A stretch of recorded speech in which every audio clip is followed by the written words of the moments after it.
রাজ্যকে নেশামুক্ত রাজ্য গড়ে তোলার লক্ষ্য নিয়ে বুধবার গোমতী জেলার করবুক মহকুমায় অনুষ্ঠিত হয় মহকুমা ভিত্তিক স্বাস্থ্য সচেতনতামূলক এক দিবসীয় আলোচনা সভা ও র্যালি। উদ্যোক্তা hepatitis foundation of Tripura Karbook শাখা ও করবুক সমষ্টি উন্নয়ন দপ্তর, করবুক পাঞ্চিহাম উচ্চতর মাধ্যমিক বিদ্যালয়ের মিলনায়তনে এক আলোচনা সভা অনুষ্ঠিত হয়। আলোচনা সভা ও র্যালির সূচনা করেন হেপাটাইটিস ফাউন্ডেশন অব ত্রিপুরার প্রতিষ্ঠাতা সভাপতি তথা রাজ্যের বিশিষ্ট চিকিৎসক ডক্টর প্রদীপ ভৌমিক। এছাড়া উপস্থিত ছিলেন গোমতী জেলার মুখ্য স্বাস্থ্য আধিকারিক ডাক্তার কমল রিয়াং, করবুক মহকুমা শাসক শ্যামজয় জমাতিয়া, করবুক মহকুমা পুলিশ আধিকারিক গগনজয় রিয়াং। আলোচনা করতে গিয়ে প্রত্যেকে বলেন, রাজ্যকে নেশামুক্ত রাজ্য গড়ে তোলার পরিকল্পনা নিয়ে হেপাটাইটিস ফাউন্ডেশন অব ত্রিপুরা সারা রাজ্যে কাজ চালিয়ে যাচ্ছে।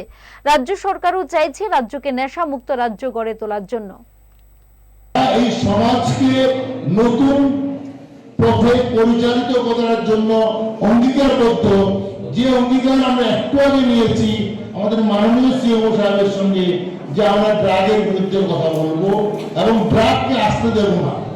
ওনার কথার মধ্যে আমরা দেখছিলাম যে মাত্র অল্প কয়েকজন ড্রাগ সম্পর্কে, মানে তাদের পরিবারের মধ্যে যে ড্রাগে আতঙ্কিত বা আক্রান্ত আছে সেটা জানেন, কিন্তু একটা কথা দেখতেই বলতে আসবা, জলের মধ্যে যখন আমরা বরফ ফেলি তখন তার অল্প একটু অংশ শুধু উপরে থাকে, বাকি বরফের নিচে থাকে, জলের নিচে থাকে, সেটাকে দেখা যায় না। আমাদের সামাজিক অবস্থাটা বর্তমানে তাই ড্রাগ নিয়ে কিছু কথা বলা। কেন? যেটা স্যার বলতে চেয়েছিলেন, ড্রাগকে আমাদের আটকাতেই হবে। যদি আমরা না পারি তাহলে